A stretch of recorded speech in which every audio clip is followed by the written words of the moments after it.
Assalamualaikum warahmatullahi wabarakatuh. Bapak dan Ibu, Sobat Sehat semua yang saya hormati, saya ingin memulai perbincangan kita hari ini dengan sebuah pertanyaan yang sangat jujur. Pernahkah Bapak atau Ibu, karena mendengar dari teman bahwa bawang putih itu adalah obat hebat, lalu dengan penuh semangat, mencoba mengunyahnya mentah-mentah, merasakan sensasi pedas menyengat, dan aroma tajam yang langsung memenuhi mulut, dengan harapan ini adalah jalan pintas menuju kesehatan. Mungkin niat kita sangat baik, yaitu untuk menurunkan kolesterol, mengencerkan darah, atau menjaga stamina agar tetap prima di usia senja. Namun, pernahkah setelah melakukan kebiasaan itu, perut kita justru terasa panas seperti terbakar, perih seperti ditusuk-tusuk, atau kembung dan penuh gas yang sangat tidak nyaman, atau mungkin badan justru terasa tidak nyaman dan energinya terkuras. Padahal kita berharap menjadi lebih bugar. Bagaimana jika hari ini saya katakan bahwa niat baik Anda untuk sehat dengan cara keras itu justru bisa secara diam-diam membebani dan melukai dua organ vital kita, yaitu lambung dan hati. Bagaimana jika obat yang Anda telan dengan penuh keyakinan itu justru menjadi pekerjaan rumah yang berat bagi organ-organ dalam Anda yang sudah bekerja keras seumur hidup, dan bahwa ada cara yang jauh lebih aman, lebih lembut, namun tetap ampuh untuk mendapatkan khasiatnya. Selamat datang kembali di channel kesayangan kita, Sobat Sehat Penyakit Dalam. Saya Dr. Irfan Ali. Misi saya hari ini sangatlah jelas. Mengajarkan kita semua seni menjinakkan kekuatan bawang putih. Kita tidak perlu membunuh singa ini. Kita hanya perlu belajar menjadi pawang yang cerdas, yang tahu cara mengambil kekuatannya, tanpa harus terluka oleh taring dan cakarnya. Kita akan belajar mengubahnya menjadi sahabat sejati bagi tubuh kita. Maka dari itu, saya memohon kesediaan Bapak dan Ibu untuk menyimak perbincangan kita kali ini sampai tuntas. Menulis, saya mau sehat. Cara bijak di kolom komentar adalah sebuah komitmen pada diri sendiri. Sebuah komitmen untuk memilih jalan kesehatan yang berlandaskan ilmu, bukan sekadar ikut-ikutan. Sebuah komitmen untuk memilih pemahaman, bukan kepercayaan buta. Dan sebutkan dari kota mana Anda menonton, agar kita bisa saling berbagi semangat. Untuk membuka wawasan kita, izinkan saya bercerita tentang Pak Junaidi, seorang pensiunan pelaut tangguh berusia 70 tahun dari Makassar. Sebagai seorang pelaut, beliau terbiasa dengan kehidupan yang keras dan percaya pada penggobatan-penggobatan yang juga keras dan manjur seketika. Beliau belajar banyak ramuan tradisional dari para pelaut lain di berbagai pulau. Beliau datang ke klinik saya, diantar oleh anaknya, dengan keluhan yang sudah cukup lama ia tahan. Perutnya sering terasa perih, terutama di bagian ulu hati. Beliau kehilangan nafsu makan, dan berat badannya turun beberapa kilogram. Yang lebih mengkhawatirkan, kebiasaan makan-makan bersama keluarga yang dulu menjadi kebahagiaan terbesarnya, kini justru menjadi sumber kecemasan karena takut perutnya akan kembali sakit. Dengan suara yang sedikit serak, beliau berkata, "Dok, saya ini pelaut. Biasa makan apa saja tidak masalah, tapi sekarang perut saya rasanya seperti dibakar, ulu hati perih, makan sedikit saja begah. Saya yang dulu bisa menaklukkan ombak, sekarang takluk oleh perut saya sendiri. Dok, rasanya memalukan." Setelah kami telusuri riwayatnya, tidak ada yang aneh dari pola makan utamanya. Beliau tidak minum alkohol atau merokok. Kami singkirkan satu persatu kemungkinan, hingga yang tersisa hanyalah KB Aison yang beliau anggap paling menyehatkan. Disinilah seringkali jawabannya tersembunyi. Ternyata, setiap pagi saat perutnya masih kosong, Pak Junaidi akan menelan 3 hingga 4 siung bawang putih mentah utuh dengan bantuan air putih. Beliau percaya cara ini adalah cara paling ampuh untuk membersihkan darah dan menjaga kekebalan tubuhnya. Sebuah kebiasaan yang sudah ia jalani selama berbulan-bulan dengan penuh keyakinan. Disinilah letak akar masalahnya. Niat baik Pak Junaidi untuk menjaga stamina justru telah berbalik menyerang sistem pencernaannya. Ini bukan masalah 1 atau 2 kali makan, tapi sebuah serangan harian terhadap dinding lambung dan livernya. Obat kuatnya, tanpa disadari, telah menjadi racun yang menggerogoti kenyamanannya dari dalam. Untuk memahami mengapa bawang putih mentah bisa begitu keras bagi tubuh kita, terutama bagi tubuh lansia yang sudah lebih sensitif, mari kita lakukan perjalanan singkat ke dalam dapur kimia tubuh kita dan berkenalan dengan sang tokoh utama, senyawa bernama allicin. Bayangkan senyawa allicin yang terbentuk saat bawang putih mentah digeprek atau dikunyah itu seperti api murni atau alkohol dengan kadar 90%.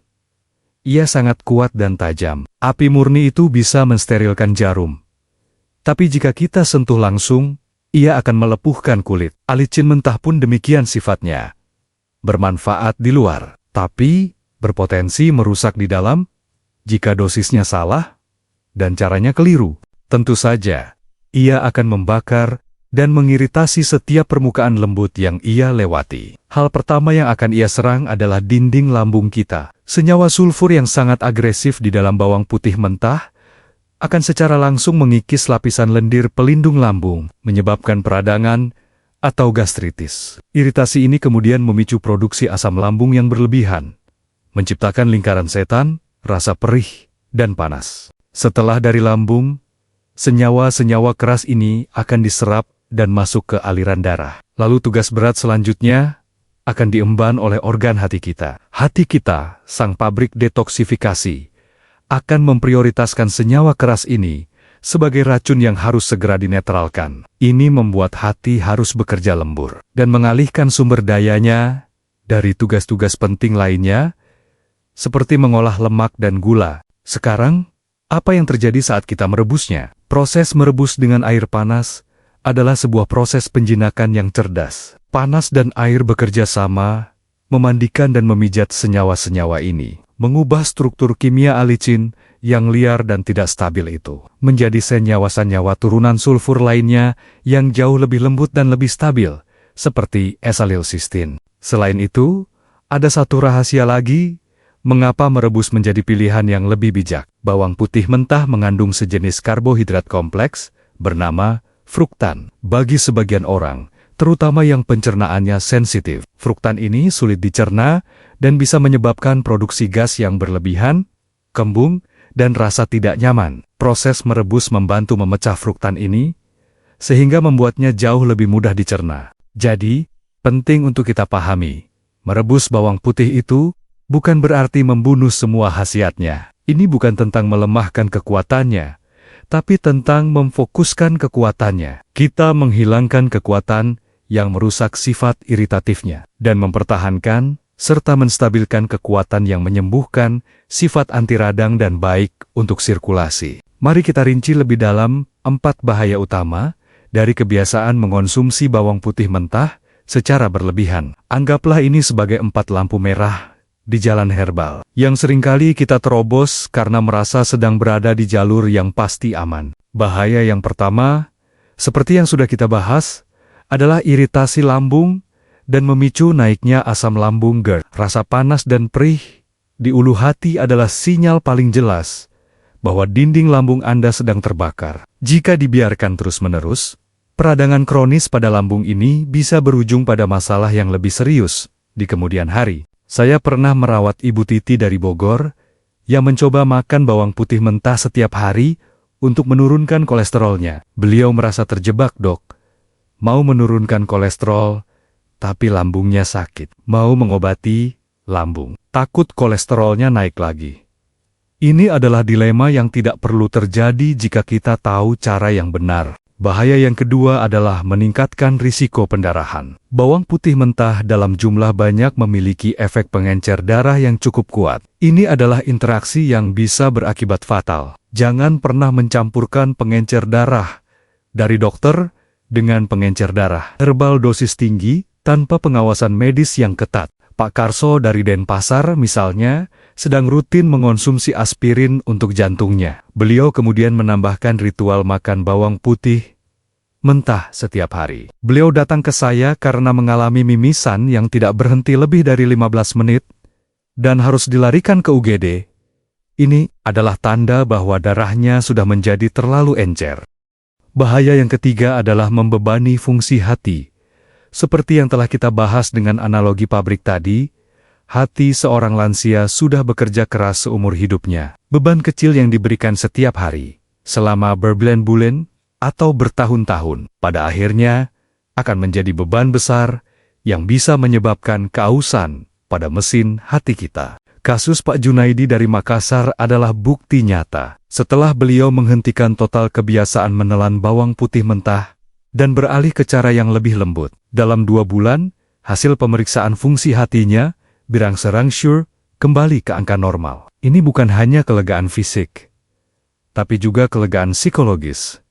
Karena tahu tubuhnya tidak rusak. Dan bahaya yang keempat adalah bisa menurunkan tekanan darah terlalu drastis atau hipotensi. Efek penurunan tekanan darah dari bawang putih mentah cenderung lebih kuat dan lebih sulit diprediksi. Jatuh bagi lansia bisa menjadi awal dari akhir kemandirian. Sebuah patah tulang panggul bisa berarti terbaring di tempat tidur selama berbulan-bulan, yang membuka pintu bagi komplikasi lain. Mbah Sri dari Semarang pernah mengalaminya. Setelah meminum obat captopril paginya, beliau mengunyah 2 siung bawang putih mentah. Saat beliau hendak ke kamar mandi, tiba-tiba pandangannya gelap dan beliau merasa seperti mau pingsan. Untungnya beliau sempat berpegangan pada dinding. Kejadian di kamar mandi adalah yang paling berbahaya bagi lansia. Cukup dengan ancamannya. Saya yakin Bapak dan Ibu sudah paham risikonya. Sekarang, mari kita fokus pada solusinya yang ternyata sangat mudah, melegakan, dan penuh dengan kebaikan. Mari kita pelajari cara mengubah singa liar yang galak ini menjadi seekor kucing rumahan yang jinak, penurut, dan memberikan banyak sekali manfaat bagi kita. Instruksi yang pertama adalah persiapan bahannya. Ambil 2 hingga 3 siung bawang putih, ukuran sedang. Pilihlah bawang putih yang padat dan berisi, yang saat digeprek akan melepaskan aroma yang kuat dan segar. Tidak perlu dikupas kulitnya, karena di kulit arinya juga terkandung antioksidan. Cukup cuci bersih seluruh permukaan bawang putih di bawah air mengalir. Instruksi kedua adalah proses perebusannya. Masukkan bawang putih yang sudah dicuci dan digeprek sedikit agar retak ke dalam sebuah panci. Tambahkan 1 hingga 2 gelas air putih bersih.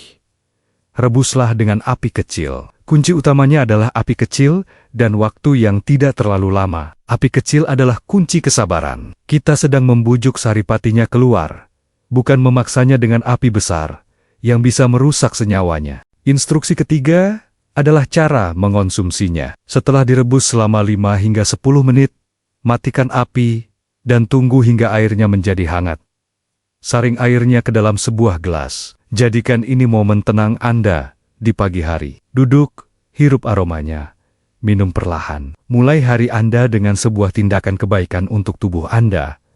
Cukup konsumsi 1 gelas per hari secara rutin. Bapak dan Ibu juga bisa berkreasi untuk menambah khasiatnya. Misalnya, saat merebus bawang putih, Anda bisa menambahkan seiris tipis kunyit yang juga sudah digeprek. Kunyit terkenal dengan sifat anti-rodingnya yang sangat kuat. Atau, tambahkan beberapa butir lada hitam yang kandungan piperenia terbukti bisa membantu membuka pintu penyerapan nutrisi lain menjadi lebih baik. Analogi positifnya adalah seperti ini.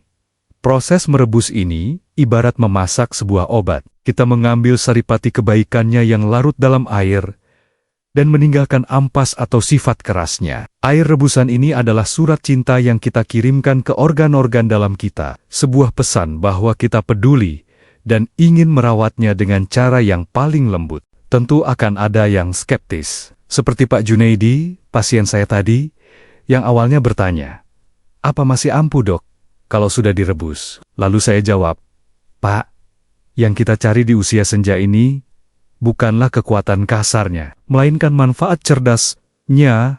Beliau pun mengerti, dan kini berkata, "Sekarang saya paham, Dok. Menjadi kuat di usia tua itu bukan tentang seberapa keras obat yang kita minum, tapi tentang seberapa cerdas kita merawat tubuh." Sebab, manfaat dari air rebusan bawang putih yang sudah dijinakkan ini ternyata sangat luar biasa dan beragam. Tidak kalah hebatnya dengan yang mentah, namun jauh lebih aman. Manfaat tambahan pertama, ia tetap sangat efektif untuk membantu mengontrol kolesterol dan tekanan darah, namun dengan cara yang lebih lembut. Manfaat kedua, ia tetap memiliki sifat antibakteri dan antivirus yang kuat. Manfaat ketiga, sangat baik untuk membantu mengencerkan dahak yang sering mengganggu pernapasan kita di pagi hari. Manfaat keempat, bertindak sebagai antioksidan. Dan manfaat kelima, ia juga baik untuk membantu mengontrol gula darah. Khususnya bagi kita yang tinggal di daerah dataran tinggi yang sejuk, seperti di Wonosobo sini, ada satu lagi manfaat penting dari rebusan bawang putih hangat ini. Efeknya yang menghangatkan tubuh sangat baik untuk melancarkan peredaran darah di pagi hari yang dingin. Ini bisa membantu mengurangi keluhan masuk angin, pegal linu, dan kaku-kaku pada sendi yang sering kali memburuk saat cuaca dingin. Ilmu pengetahuan modern pun mendukung hal ini. Banyak sekali penelitian saat ini yang berfokus pada manfaat dari Asterisk H garlic extract, asterisk atau ekstrak bawang putih yang telah melalui proses pemanasan dan fermentasi. Ini adalah bukti ilmiah bahwa penjinakan bawang putih melalui proses pengolahan adalah kunci untuk membuka manfaatnya yang paling aman dan paling stabil untuk konsumsi jangka panjang. Namun, saya tidak akan menjadi dokter yang bertanggung jawab jika saya tidak memberikan daftar lampu merahnya. Tubuh setiap orang berbeda. Meskipun sudah direbus dan lebih aman, kita tetap harus menjadi pendengar yang baik bagi tubuh kita. Tanda-tanda peringatan tersebut adalah: pertama, jika Anda tetap merasakan ada rasa tidak nyaman atau perih di lambung. Kedua, jika Anda merasa pusing atau limbung. Ketiga, jika muncul reaksi alergi seperti gatal-gatal atau ruam di kulit. Keempat, jika bau badan atau napas Anda masih terasa sangat mengganggu. Dan kelima, terutama jika Anda sedang minum obat pengencer darah. Perhatikan apakah Anda menjadi lebih mudah memar atau tidak. Jika salah satu dari tanda ini muncul secara konsisten, itu adalah cara tubuh Anda berkata, "Resep ini tidak cocok untukku." Hormatilah pesan tersebut. Kita telah sampai di penghujung perbincangan kita. Pesan kunci yang ingin saya titipkan adalah sebuah perbandingan. Niat baik untuk sehat dengan mengunyah bawang putih mentah setiap hari bisa berujung pada tagihan rumah sakit karena lambung atau hati yang meradang. Cukup dengan menambahkan satu langkah sederhana, yaitu merebusnya niat baik, itu akan sampai pada tujuan yang benar tanpa harus melukai diri sendiri. Pilihan kini ada di tangan Bapak dan Ibu.